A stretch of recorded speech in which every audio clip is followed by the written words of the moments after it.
2018년 12월 23일 하나님께서 저에게 주시는 말씀은 이사야 9장 1절에서 7절입니다. 구약 978쪽 이사야 9장 1절에서 7절 말씀을 봉독에 올리겠습니다. 전에 고통받던 자들에게는 흑암이 없으리로다.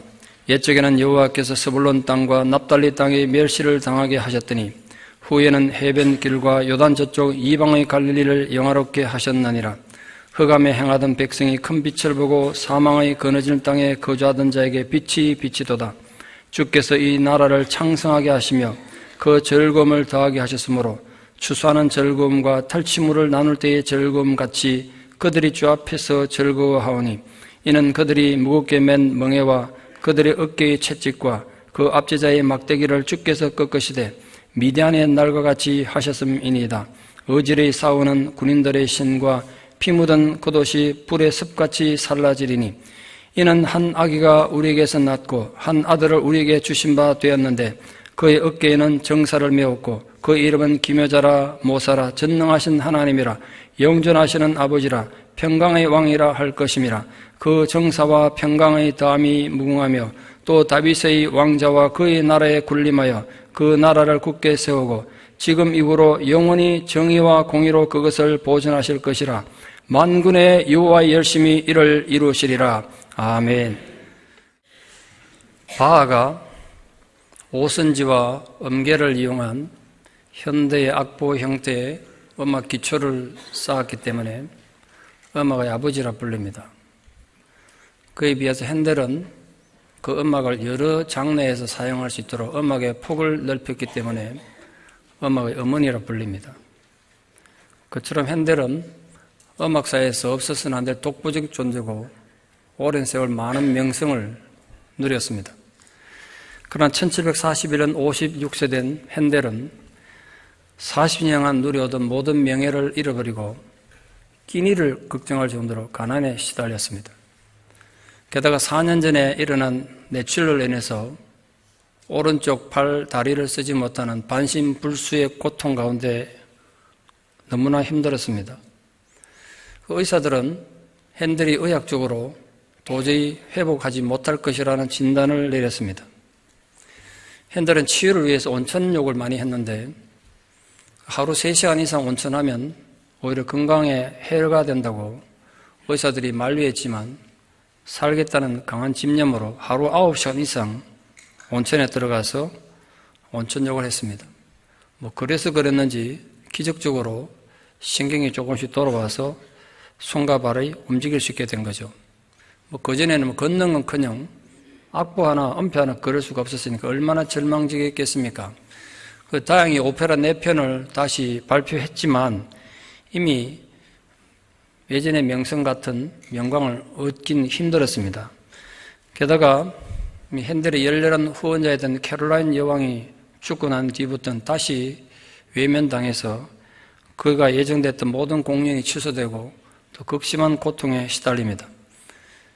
한때는 전 세계에서 가장 유명한 음악가로서 영광과 명예를 얻었는데 이제 나이 들어서 병들어서 끼니를 걱정해야 될 정도가 됐으면 얼마나 자존심 상했겠어요. 한번 생각해 보세요. 되게 예술가들은 자존심이 강하잖아요. 그 파괴된 자존심 때문에 죽음보다 더 잔인한 고통 속에 핸델이 지나게 됩니다. 그런 깊은 절망감에 빠졌던 어느 날 길을 가다가 이제 해가 뉘어지는 어두운 역에 저 멀리서 예배당 종탑이 보였어요. 그거 보고 하나님도 원망이 또 생겨가지고 그 종탑을 바라보고 하나님께 소리친 겁니다. 하나님, 도대체 하나님 어디 계시냐고. 왜 저를 이렇게 내버리시냐고. 그렇게 절규에 찬 소리를 외쳤습니다.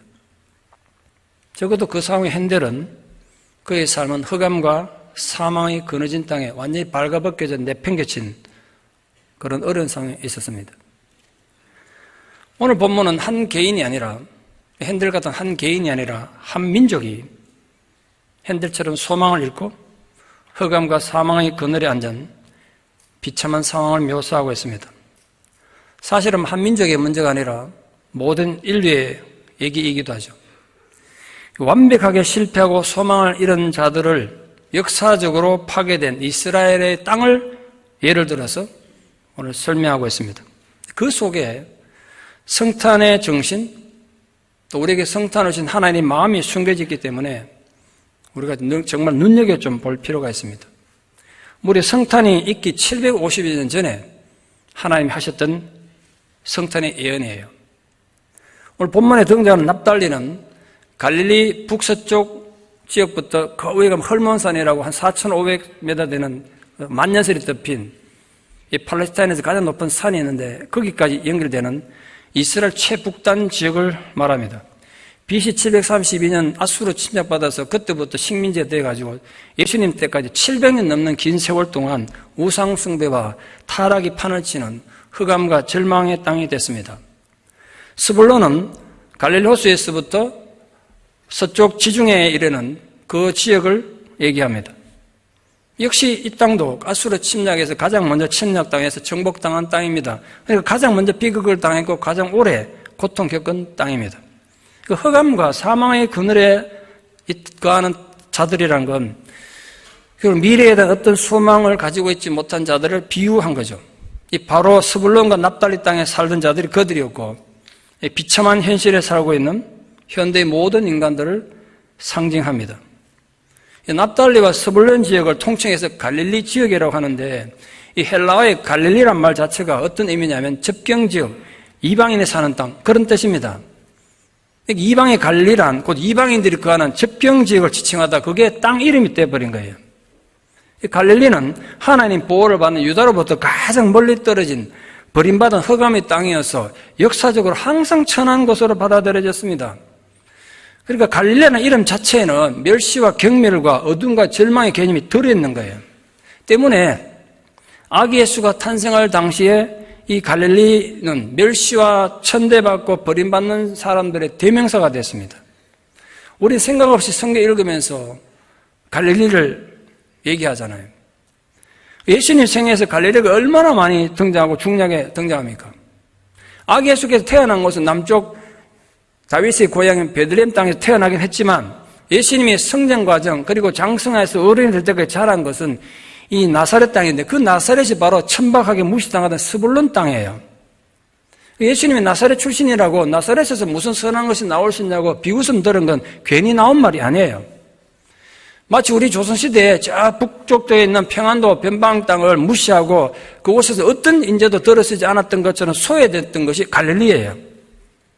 그런데 오늘 하나님은 역사적으로 그렇게 오랜 세월 버림받고 소외된 땅에 하나님의 영광의 빛이 임할 것을 오늘 약속하고 있습니다. 하나님은 애초에 변방의 그 버림받은 땅, 어둠이 깊이 물든 절망의 땅에서 인류 구원 사역이 시작되게 하시려고 작정하신 거예요. 예수님 공생의 사역의 본격적으로 신약 성경에서 가장 많이 등장하는 예수님 사역의 본거지인 가버나움이 바로 또 납달리 지역이에요. 그러니까 알고 나면 예수님이 우연히 나사렛 사람이 된 게 아니에요. 우연히 갈릴리 호수에서 제자를 부른 게 아니에요. 우연히 그 갈릴리 지역에서 오병이어 기적을 행하고 많은 병자를 고치고 이적을 행한 게 아니에요. 이미 700년도 더 전에 하나님께서 이 절망과 수치 땅에서 복음의 싹이 피어나게 하려고 예정하신 것을 이루신 거예요. 그 약속은 역사 속에 잠들어 있는 것이 아닙니다. 여러분 지금 세상을 한번 보세요. 세상에 희망이 있습니까? 우리 살고 있는 미국 땅에 희망이 있으십니까? 우리 아메리칸 드림을 쫓아왔는데 미국 땅에 희망이 있냐 말이에요. 우리 두고 저고 한국 땅에는 희망이 있습니까? 요즘 유럽은 어떻습니까? 아니면 중동이나 아프리카는 또 어떻습니까? 모두가 한숨 나는 어둠의 땅들 아닙니까? 평화를 원하지만 전쟁과 테러의 소음은 점점 더 늘어나지 않습니까? 기쁨을 원하지만 절망의 고통만 더해가고 있지 않습니까? 뉴스를 통해서 많이들 아시겠습니다만 지난주 한국에서는 너무 가슴 아픈 일들이 연이어 일어나서 뉴스 보는 저도 마음이 참 불편하고 너무 마음이 아팠습니다. 미래를 꿈꾸던 22살 외아들이 화력발전소 석탄 나르는 컨베이어 벨트에 눌러붙은 그 석탄을 이 등 하나도 제대로 안 줘가지고 스마트폰 불빛 비춰가지고 그 떼내다가 벨트 휘감겨 억울한 목숨을 잃었습니다. 이제 막 수능을 마친 고등학교 10명의 친구들이 스트레스도 풀고 미래에 대한 꿈을 나누기 위해서 부모님들 동의하에 놀러 갔다가 3명은 연탄가스 중독으로 죽고 아직 여러 명이 치유 중입니다. 군대에 간 외동아들의 신병훈련 수료하는 걸 축하하러 갔던 가족들이 아들과 헤어져서 부대 밖 3km도 가지 못해가지고 내리막 커브길에서 가로수를 들이받아서 어머니와 두 누나, 여자친구는 적사하고 아버지는 지금도 식물인간 상태로 있습니다. 이런 뉴스 듣는 것만도 가슴 답답하지 않습니까? 누가 이들의 눈물을 닦아줄 수 있습니까? 누가 그 아픈 가슴을 위로할 수 있습니까? 대통령이 할 수 있겠습니까? 교황님이 할 수 있습니까? 세상엔 답이 없어요. 인간은 그들에게 소망을 줄 수 없다고 해요. 우리에게 소망이 없어요. 오직 연약한 모습으로 우리에게 오신 한 아기만이 그 슬픔과 절망을 감당할 수가 있습니다. 하나님이 한 아기를 우리에게 보내신 궁극적인 이유가 어쩌면 바로 우리가 매일 보고 겪는 그 눈물과 절망과 슬픔을 위로하고 치유하기 위해서일지도 모릅니다. 여러분은 지금 어떤 상황에 있습니까? 혹시 여러분 중에는 흑암과 사망이 거느진 땅에서 마음이 무너져 현재 고통받고 있는 분들은 없습니까? 2700여 년 전 소망 없는 변방의 땅 스불론과 납달리 갈릴리에 주어진 그 위로의 언약이 오늘 우리에게도 동일하게 주어진 하나님 약속입니다. 요즘 보면 양반 상놈 따지는 시대가 아니지만 여러분의 출신 성분이 다른 사람들에 비해서 불리했거나 아니면 지금 여러분의 현재 상황이 아무리 비극적이라고 해도 하나님은 분명히 소망을 약속하셨습니다. 여러분의 그늘진 그 현실에 어둠에 잠긴 모든 실패의 순간들에 하나님은 빛을 약속하셨습니다. 그러므로 다시 성탄을 맞으면 지금 마음이 병들고 고통 속에 눈물 짓고 있는 모든 분들에게 위로의 하나님께서 다가오셔서 여러분의 눈물을 닦아주시는 은혜가 있기를 진심으로 축원합니다. 두 번째로, 비록 지금은 극심한 고통을 겪고 있는 흑암과 사망의 땅이지만 머지않아 그 땅이 번영할 것을, 특별히 영적으로 회복될 것을 약속하고 있습니다. 어두운 가운데 비참하게 이 버려져 있던 갈릴리가 복을 받을 거란 거예요. 물론 그 복은 단순하게 물질적인 복이 아니라 구원과 평화의 복을 누리게 될 것입니다. 그 복을 주셔서 우리를 억압하고 있는 모든 장애물들을 제거하고 깨뜨려 주실 것을 오늘 하나님 약속하셨어요. 주께서 우리에게 오셔서 산산이 깨뜨려버릴 첫 번째 우리를 억압하는 대상은 우리를 짓누르고 있는 멍해입니다. 멍해. 우리가 처해 있는 어려운 상황을 우리가 멍해라 표현하기도 합니다만 무엇보다도 우리 마음이 가시에 찔려 피를 흘리고 있는 그 아픔을 치유하고 싸매시겠다는 거예요. 두 번째 깨뜨릴 건 채찍이에요. 채찍은 포로들을 다룰 때 쓰는 잔인한 도구입니다. 무력으로 하나님 백성들을 억압하고 짓누르는 것에서 하나님 구원하시겠다는 거예요. 세 번째 하나님 부숴버릴 대상이 막대기입니다. 본문에 막대기로 번역된 단의 의미가 왕이 왕권을 상징해서 들고 있는 그 왕의 호를 말합니다. 하나님의 백성들을 억제하는, 억압하는 그 통치자들을 말하는 거죠. 이런 모든 압제와 억압의 상황에서 하나님 백성들을 자유롭게 하실 것이기 때문에 그 어둠 속에 있는 자들이 즐거워하고 기뻐하게 될 것이라는 것이 성탄이란 말이에요. 그 약속이 주어진 날이 성탄이에요. 또한 그 정서적인 회복을 전쟁의 승리로 하나님 표현하셨어요. 예를 들어서, 비유를 들어서 전쟁 중에 짓밟고 다니는 모든 군화와 그 신발이 군화란 말이에요. 그 전쟁하느라고 피투성해야 된 이 군복들이 마치 마른 집처럼 불살라질 것을 말씀하셨습니다. 군화와 피로 물든 군복은 전쟁을 상징하지 않습니까? 근데 그것들이 다 불태워진다는 건 전쟁이 끝나고 평화가 이 땅에 올 것이라는 하나님 약속이에요. 하나님은 이방인의 이거 압제에서 구원하시고 미래를 새롭게 하실 빛을 비추어 주실 것을 그렇게 상징적으로 약속하셨습니다. 물론 1차적으로는 아수르와 바벨론에서 이스라엘 억압을 당했어요. 그 강대국들의 압제에서 자유하는 것이 1차적이겠지만 궁극적으로는 모든 인간이 당하고 있는 죄와 죽음의 절망으로부터 영원한 자유를 약속하신 것이 성탄입니다. 무거운 멍에와 채찍과 막대기는 분명히 아수르의 무자비한 폭력과 억압을 상징해요. 물론 그런 억압도 힘든 것이겠지만 이스라엘을 더 힘들게 짓눌렸던 건 내면의 멍에예요.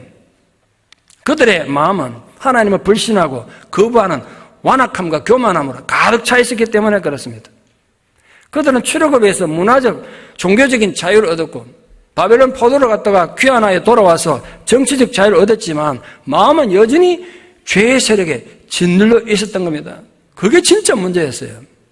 그런데 한 아기를 우리에게 주신 그 성탄을 통해서 우리를 짓누르고 있는 모든 멍해와 어깨 채찍과 압제자들의 막대기를 마치 그 옛날 기도원의 300용사가 미디안 수십만 군대를 멸망시킨 것처럼 그것들을 깨뜨릴 것을 오늘 하나님께서 약속하셨어요. 바로 그 기도원의 승리가 절망 속에 있던 이스라엘에게 주어졌고 오늘 우리에게 주어진 것입니다. 죄는 인간이 가장 극복하기 힘든 멍해입니다. 사람을 일생 동안 종노로 시키기 때문에 누구도 죄에서 자유로울 수가 없죠. 그러나 이제 우리에게도 그 죄의 멍해로부터 자유를 얻을 수 있는 기도원의 승리와는 비교할 수 없는 진정한 승리가 약속됐다는 거예요. 오병이어 기적과 질병이 치유되는 기적, 그것도 기적입니다만 그건 일시적인 거예요. 진짜 중요한 기적이 뭔지 아십니까? 내가 병이 들어서 하나님의 은혜로 회복되는 그 기적보다 진짜 중요한 기적은 우리 내면에 죄가 제거되는 거예요. 우리 내면에 죄가 사라진 거 진짜 기적이에요. 그때 미래를 기대할 수 없는 절망 속에서도 우리는 새로운 소망을 갖게 되는 것입니다.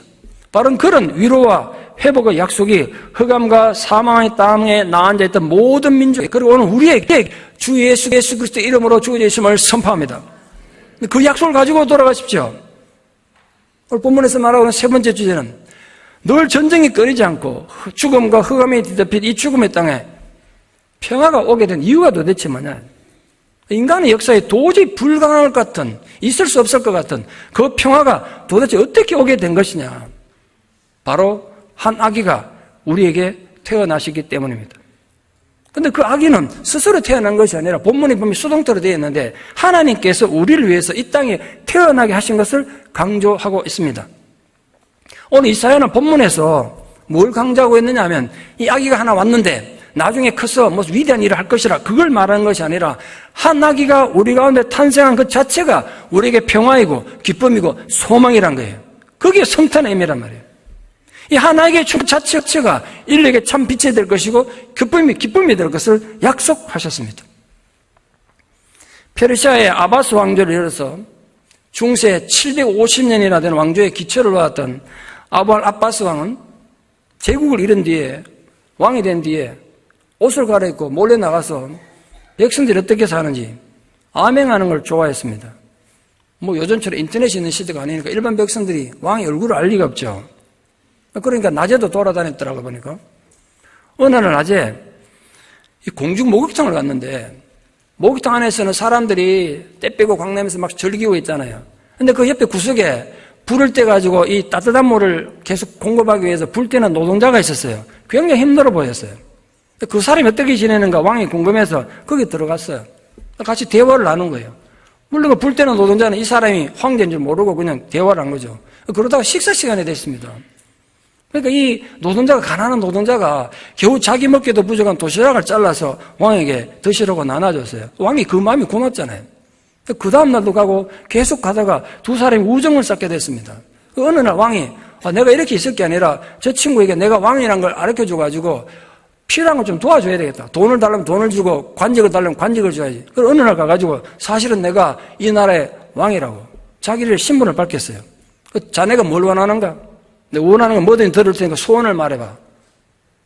그때 이 불때는 노동자가 이렇게 말했어요. 전하, 저는 어떤 부귀 영화도 원치 않습니다. 다만 제가 바라는 소원 한 가지는 지금처럼 전하께서 가끔 제 찾아오셔서 얘기하는 친구가 되어주시면 감사하겠습니다. 전 그걸로 족합니다. 그래 말했다는 거예요. 성탄의 가장 큰 기쁨은 다른 어떤 걸 제쳐놓고도 하나님 그분이 우리를 찾아와 주셨다는 거예요. 하나님은 그분이 친히 우리에게 오셨다는 것 자체가 기쁨이에요. 한 아기를 우리에게 주셨다는 그 사실 자체가 다른 어떤 초월적인 기적보다 더 감격적인 사건이고 은혜인 것입니다. 그런데 천지 창조 주신 하나님이 이 갓난아기의 모습으로 독생자이신 메시아를 세상에 보내신 의도가 뭘까요? 인류 구원을 하기 위해서 하나님이 얼마나 관심과 애착을 그 아기에게 두고 있었을까요?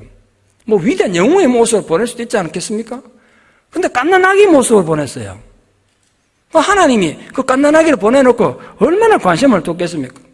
인간도 자기 아기에 대해서는 애틋한 마음을 가지는데 아무리 악한 인간이라도 자기 자식한테는 애틋한 마음을 가지지 않습니까? 이 콜롬비아의 마약왕으로 세계적으로 악명이 높았던 파블로 에스코바로 잘 아십니까? 이 사람 때문에 사실은 미국이 마약 천국이 됐습니다. 정말 나쁜 사람이죠. 미국 마약의 80%를 이 사람이 퍼뜨렸어요. 그 30조 원이나 되는 돈을 벌어 모았습니다. 마약 팔아가지고. 이병철 씨 재산이 15조쯤 되는데 이 사람은 30조예요. 얼마나 부자인지 아시겠죠? 그 어마어마한 돈을 가지고 자기 제국을 만들었습니다. 그런데 그 파블로 일대기를 다루는 제가 다큐멘터리를 본 적이 있는데 충격적인 장면을 봤어요. 거기 아들 하나, 딸이 하나가 있었는데 본인에게 아들을 데려다 놓고 아직 아들이 어리던데요. 마약을 보여주면서 이게 바로 마약이다. 근데 이게 정말 나쁜 거야. 마시거나 피우면 머리가 썩어 들어가. 남들에게는 팔아먹을지언정 우리는 절대로 이걸 하면 안 된다. 그때 TV에서 미국 낸시 여사가 노 운동 벌였지 않습니까? 친구가 마약을 주면 노 하라고 그건 이제 하는 장면이 나왔어요. 저 사람은 미국의 대통령 부인인데 아주 훌륭한 사람이야. 저 사람이 지금 봐. 친구가 마약 줄 때 노라고 말하고 있잖아. 그러니까 너도 학교를 가든 어디 가든 친구가 마약을 주면 노라고 해야 돼. 지금 아빠 앞에서 약속하라는 거야. 얼마나 코미디입니까? 본인이 전 미국을 마약의 소굴로 만들어 이 마약 딜러인데, 마약 왕인데, 자기 자식한테는 마약에 손대면 안 된다고 협박처럼 강조하고 있더라고요. 그게 자식에 대한 인간의 마음이에요. 세상에 다 아는 악한 인간이 자기 자식에서 그 애착을 가지고 있다면 사랑 그 자체이신 하나님 아버지가 독생자를 가난아기 모습으로 세상 보낼 때 어떤 마음으로 보냈을 것 같습니까? 여러분 그거 한번 생각해 본 적 있습니까? 가난아기로 보내서 지금 이제 뭐 예수를 마리아 통해서 동정녀 탄생에 보냈으니까 이제 지가 알아서 하겠지 뭐 세상이 알아서 하겠지 요새가 마리아가 잘 키워주겠지 그 하나님 관심이 없었겠습니까? 결코 아닐 겁니다. 얼마나 애절하고 간절했겠어요. 모든 관심이 그 아기 위에 있지 않았겠어요? 왜냐하면 그 아기가 자라가지고 부귀 영화를 누리고 성공하는 그런 삶에서 세상에 온 게 아니에요. 자라서 자기 목숨을 버리기 위해서 오셨단 말이에요. 그러니까 애타는 불성애와 간절한 마음과 애정을 쏟아서 한 아기를 우리에게 주심으로써 우리를 향한 하나님 아버지의 무궁한 사랑을 증명한 날이 바로 성탄이에요. 그 성탄의 다른 이름은 사랑이에요. 온 천지 만물과 바꿀 수도 없고 비교할 수도 없는 아기 예수를 이 세상에 사랑의 증명으로 보내주신 날이 성탄절이란 말입니다. 다시 성탄을 앞두고 있습니다. 사랑하는 성도는 여러분, 세상은 그렇더라도 적어도 우리는 막연하게 성탄을 맞이하면 안 된단 말이에요. 세상이 세속에서 물던 이 크리스마스가 결코 되면 안 된다는 것을 기억해 주십시오. 성경 전체를 통틀어서 하나님 임재는 빛으로 상징됩니다. 그 어떤 것도 하나님 빛을 방해할 수도 없고 이길 수가 없습니다. 이 빛은 궁극적으로 한 아기로 오신 예수 그리스도를 통해서 완성되고 이루어졌습니다. 지금은 초라하게 보이지만 이 아기는 자라서 흑암 가운데서 평화의 빛을 비추고 사망의 흑암 가운데서 생명의 빛을 비추었습니다. 죄악의 절망 속에서 구원의 빛이 되셨습니다. 사망의 그늘은 오직 생명의 빛이신 주님에 의해서만 사라질 수 있습니다. 언제나 어둠을 밝히는 가장 좋은 방법, 어둠을 이기는 가장 좋은 방법은 어둠 속에서 몸부림치는 게 아니라 하나의 촛불을 켜는 것입니다. 마찬가지로 절망과 흑암의 사망에 그늘진 땅에서 고통받는 우리 마음에 한 아기로 오신 예수 그리스도가 빛을 비춤으로써 절망이 소망으로 바뀌고 흑암이 광명으로 바뀌고 죽음이 생명으로 바뀌는 감동이 있는 것입니다. 그렇다면 도대체 왜 하나님은 흑암과 절망에 팽개쳐진 이 세상을 구원하시기 위해 메시아를 아기 예수 모습으로 보낸 것일까요? 성탄의 많은 묘사 가운데 위대한 왕자의 탄생을 말하는 것은 한 군데도 없지 않습니까? 왜 하나님은 구태여 그렇게 초라한 모습으로 예수 그리스도를 이 땅에 보낸 것인가? 이 메시아인 이 아기가 하나님이시면서 신적인 속성을 가지고 있으면서 동시에 우리와 같은 완벽한 인간임을 우리에게 보여주시기 위해서예요. 한 아기로 태어난 것보다 더 완벽한 인간의 모습이 어디 있겠습니까? 한번 상상해 보십시오. 기저귀 찬 메시아. 상상하십니까? 저는 그거 자주 상상해요. 예수님 어릴 때 어떻게 지내셨을까? 성경에는 없잖아요. 기저귀 차고 돌아다니는데 얘가 지금 메시아가 될 애예요. 그거 어떻게 믿겠어요, 우리가? 그걸 보여주시고 오셨다는 거예요. 또한 예수께서 하나님께서 자기 백성을 구원하는 방법이 인간들의 방식과 얼마나 다른가를 보여줘요. 아시다시피 하나님의 전지전능하시고 말씀으로 천지 만물을 창조하신 분 아니시겠습니까? 빛이 있으라 그러면 그냥 빛이 있게 하시는 분이세요. 이 땅의 추악한 죄인들을 구원할 메시아를 가장 완벽하고 강력한 영웅의 모습으로 얼마든지 오게 할 수 있지 않겠습니까? 그 사람들 믿기도 쉽고 따르기도 쉬웠겠죠. 그러나 하나님의 속성은 사랑이세요. 그 사랑은 동시에 겸손입니다. 한순간 이 세상을 멸망시키실 능력이 있으신 분이 가장 연약한 모습으로 우리에게 오신 건 겸손이에요. 전 성탄이 올 때마다 겸손을 가장 먼저 생각해요. 이 하나님의 지극한 겸손을 보여주신 사건을 어떻게 우리 부정할 수 있겠습니까? 이보다 더 겸손할 수 있겠습니까? 그 하나님의 낮아지심, 자기 비움이 한 아기를 우리에게 주신 이유란 말이에요. 그게 성탄의 의미예요. 그 모름지기 하나님을 믿는 자들은, 예수의 제자된 자들은 겸손해야 돼요. 왜냐하면 기독교의 본질이, 출발이 거기에 있기 때문에. 말여물통에서 시작됐잖아요. 하나님이 더 이상 낮아질 수 없는 낮아짐과 겸손함을 본을 보인 날이 성탄이에요. 또한 한 아기를 우리에게 주신 이유는 우리 믿음에 대한 테스트입니다. 정말 믿기 힘들잖아요. 무슨 위대한 영웅이나 용맹스러운 장군이나 불세출의 위인의 모습이 아닌, 그럼 우리가 참 믿기 쉬울 텐데, 연약하고 초라하기 짝이 없는 가난한 아기인 모습으로 메시아를 받아들이고 믿을 수 있느냐는 거예요. 하나님은 그 약속을 믿느냐는 거예요. 이게 결코 쉽고도 간단한 문제가 아니에요. 얼마나 많은 사람들이 여기 걸려 넘어졌는지 몰라요. 이 기독교가 이런 종교냐, 이런 건 나 믿지 않겠다. 얼마나 많은 사람들이 하나님을 떠나갔냔 말이에요. 오늘 본문에는 그 아기가 가진 네 가지 속성을 설명하고 있습니다. 그게 아기의 탄생 700년 전에 예언된 거예요. 기묘한 모사예요. 전능하신 하나님이시고 영원히 계시는 아버지란 거예요. 그런데 그분이 평강의 왕이세요. 한 아기로 오신 메시아는 평화를 위해서 이방의 왕들처럼 전쟁을 하는 것이 아니라 우리 인간의 마음속에 있는 죄를 무너뜨림으로써 평화를 세우시는 겁니다. 인간에게 진정한 평화는 죄가 사라졌을 때 옵니다. 죄는 하나님과 관계가 회복돼야 사라진다고요.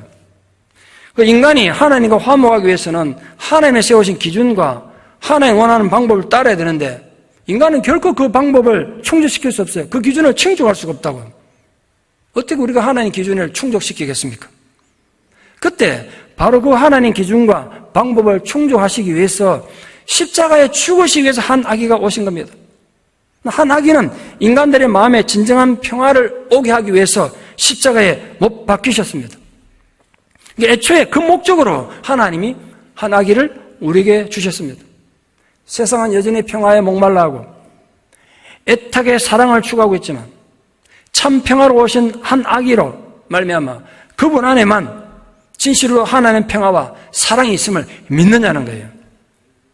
외로움과 불안과 원망과 미움으로 검게 물든 모든 사람들의 마음에 이 성탄의 참된 평화가 영향을 주는 은혜가 있기를 진심으로 축원합니다. 마지막 네 번째로, 오늘 우리에게 주신 한 아기는 정의와 공의가 완성되는 소망에 대한 약속이에요. 아무런 것도 기대할 수 없고 미래에 대한 어떤 희망도 가질 수 없는 상황에서도 흔들리지 않는 소망을 가지는 힘이 바로 성탄의 정신입니다. 그러니까 성탄의 의미와 본질을 제대로 정말 이해 안 되면 누구나 소망의 사람이 될 수 있습니다. 앞서 말씀드린 핸델의 마지막 결론입니다. 흑암과 사망이 그늘진 마음으로 하나님께 부르짖던 그날 밤에 깊어서 한없는 슬픔에 젖어서 핸델이 숙소로 돌아왔습니다.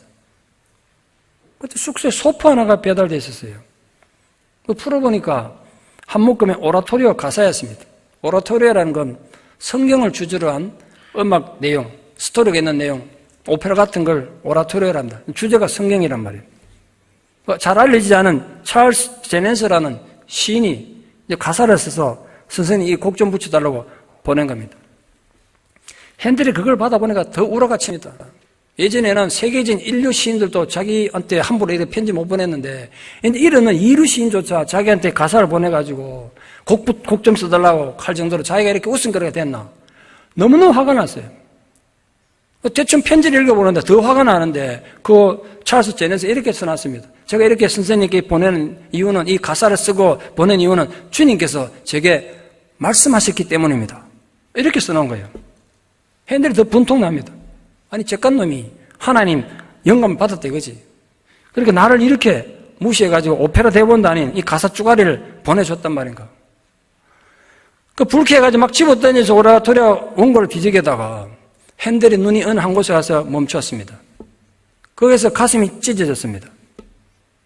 그가 쓴 시에 이런 내용이 있었습니다. 그는 사람들에게 멸시를 당하고 버림을 받았도다. 그는 자기를 불쌍히 여겨줄 사람을 찾았구만 그럴 사람은 아무도 없었도다. 그를 위로해 줄 사람은 아무데도 없었도다. 예수 그리스도가 너에게 안식을 주리라. 이 마지막 구절에 특히 감동을 받았습니다. 그렇게 막 화가 나던 마음에 감동이 밀려오니까 갑자기 펜을 들어가지고 황급히 악성 떠론대로 막 휘갈겨 쓰기 시작했습니다. 악보를 막 그리기 시작했습니다. 밤새 그러다 보니까 날이 샌 줄도 모르고 하인이 아침상을 갖고 왔는데도 핸델이 지금 날이 샜는지 아침상이 돌았는지도 모르고 정신없이 작곡을 하고 있었습니다. 미친 사람처럼 막 뛰다니다가 노래도 부르다가 울고 불고 막 걸으면서 작곡을 했어요. 뜨거운 눈물이 핸델의 뺨을 흘러내렸습니다. 무려 24일 동안 핸델은 제대로 자지도 먹지도 쉬지도 않으며 쉬지 않고 미친 듯이 작곡에 전념해서 드디어 곡을 끝냈습니다. 곡을 끝냈으니까 발표를 해야 될 거 아니에요? 영국 어디에서도 발표할 기회가 없었어요. 이제 한물간 핸델은 누구에게도 새로운 곡을 발표할 장소를 허락하지 않았습니다. 하는 수 없이 아일랜드로 갔어요. 아일랜드 수도인 더블린 극장을 빌려가지고 합창단 2개를 급히 조직해가지고 합쳐가지고 연습을 시켰습니다. 그 곡을 초연한 날이 1742년 4월 13일입니다. 4월 13일. 공교롭게도 자기 죽은 날도 4월 13일입니다만. 실패자로 사람들의 기억 속에서 잊혀졌던 핸델이 눈물로 작곡한 새로운 곡을 세상에 선보인 날이었습니다. 공연이 대성공이었습니다. 아일랜드에서 이 곡이 성공해가 소문나니까 이게 흘러가지고 급기야 런던의 왕립극장에서도 이 곡을 연주할 기회를 얻게 됩니다. 그날 평소에 핸델을 별로 좋아하지 않던 영국 국왕이었던 조지 2세까지 참석했어요. 왕까지 와 있었으니까 영광이긴 합니다. 얼마나 긴장이 됐겠습니까? 근데 연주가 시작되고 오라토리오 제2막 마지막 합창이 연주되는데 그 음악에 감동된 조지 2세가 자리에서 벌떡 일어났습니다. 왕이 일어나면 사람들 다 일어나야 되죠. 그 음악이 끝날 때까지 전부 기립에서 서 있었습니다. 핸델이 흑암과 죽음 같은 절망의 한가운데 작곡했던 그 곡이 바로 역사의 길이 남을 메시아였습니다. 그 하이라이트가 바로 그 유명한 할렐루야였습니다. 핸델은 이 메시아 연주로 엄청난 수입을 얻었지만 모든 수입은 파운들링 구제병원 보내도록 유언을 남깁니다. 그리고 나이 들어 핸델이 늘 이렇게 입버릇처럼 하는 말이 있었는데 나도 예수님처럼 성금요일 날 죽고 싶다고 그렇게 얘기를 했는데 실제로 1759년 4월 13일 성금요일 오후에 그의 소망대로 74세의 일기로 하나님 품에 안겼습니다. 한 아기로 오신 주님이 우리 마음에 들어오시면 아무리 흑암과 사망의 거너진 실패와 두려움과 외로움에 찌든 영혼에게도 생명과 소망과 사랑의 빛이 비춰지는 것입니다. 성탄은 그 분명한 하나님 약속을 다시금 우리에게 떠올리는 날입니다. 지금 여러분이 어떤 쓰라린 실패와 고통과 외로움과 비웃음과 소망 없는 날들을 보내고 있다고 해도 바로 여러분을 위해 하나님 아버지께서 한 아기를 주셨다는 사실을 다시 기억하고 믿음과 소망으로 위로받아서 다시 일어서는 은혜가 있기를 진심으로 축원합니다. 이해하기 힘들고 우리가 정말 상상하기 힘들고 기대하기 힘든 이 놀라운 위대한 약속이 도대체 어떻게 이루어졌느냐. 버려지고 소외되고 이 어둠과 절망의 땅에서 어떻게 그런 위대하고 놀라운 일들이 일어날 수 있었을까요? 어떻게 그걸 기대할 수 있었을까요? 지금 북한 땅 요독 수용소는 죽음의 수용소입니다. 흑암으로 뒤덮인 절망의 땅입니다. 근데 만약 누군가 그 절망의 땅 요독 수용소 같은 데서 전 인류에게 희망이 되는 소망의 빛이 비출 것이다. 그러면 누가 믿겠어요? 누가 믿겠냐고. 오늘 본문은 그런 약속보다 더 믿기 힘든 엄청난 약속을 예언하셨습니다. 어떻게 한 아기가 와가지고 인류에 그런 위로를 주시나 말이야. 어떻게 이런 엄청난 일이 이루어질 수 있나. 뭐 세계를 정복한 알렉산더 대왕이나 시저 같은 위대한 황제나 장군도 아니고 이렇게 초라한 한 아기가 어떻게 그런 놀라운 일을 이룰 수 있느냐. 상상도 할 수 없는 그 약속들이 이루어진 이유는 바로 여호와의 열심 때문입니다. 만군의 여호와의 열심 때문에요.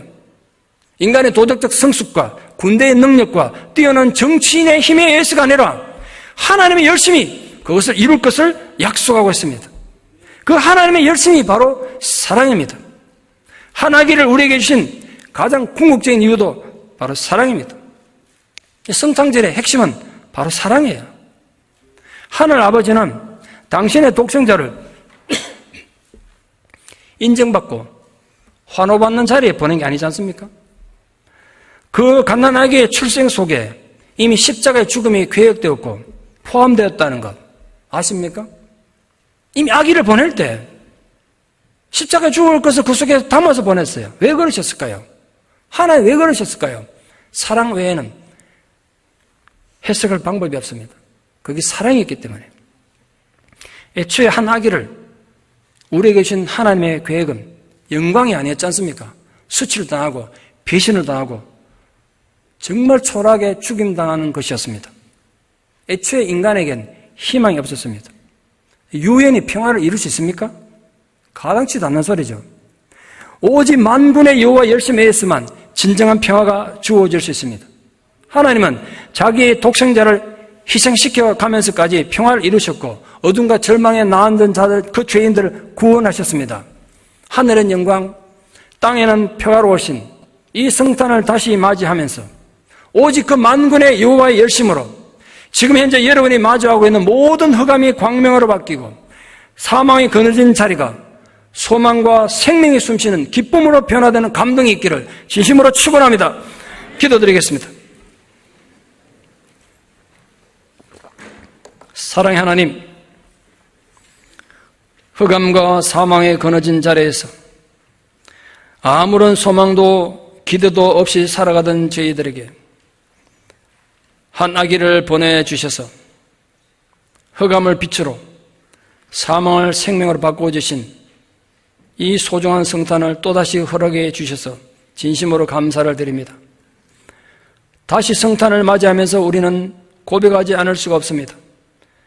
세상은 날로 험하게져 가고 평화를 원하는 인간들의 바람과는 달리 테러와 폭력과 전쟁의 소문만 더 늘어갑니다.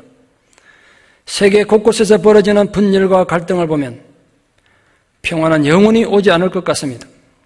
수많은 난민들과 북한의 수용소에 갇혀 있는 수많은 생명들을 주님께 의뢰하며 간구합니다. 한 아기를 우리에게 주신 하나님의 열심이 그 모든 부조리한 멍해와 채찍을 깨뜨리고 진정한 자유와 평화가 주어지는 은혜가 있게 하여 주시옵소서. 질병으로 고통받는 자들의 눈물을 기억하여 주옵소서. 삶의 여러 가지 환난과 위기와 어려움 속에서 하나님의 인도를 구하며 새로운 삶을 소망하고 기대하는 자들의 그 간구에 귀를 기울여 주셔서 여호와의 열심히 그들에게도 평화와 기쁨이 주어지는 은혜가 있게 하여 주시옵소서. 다시 성탄을 맞이하며 온 누리에 하늘의 위로와 평화가 부어지는 은혜가 있게 하여 주시옵소서. 예수님 이름으로 기도드리옵나이다. 아멘.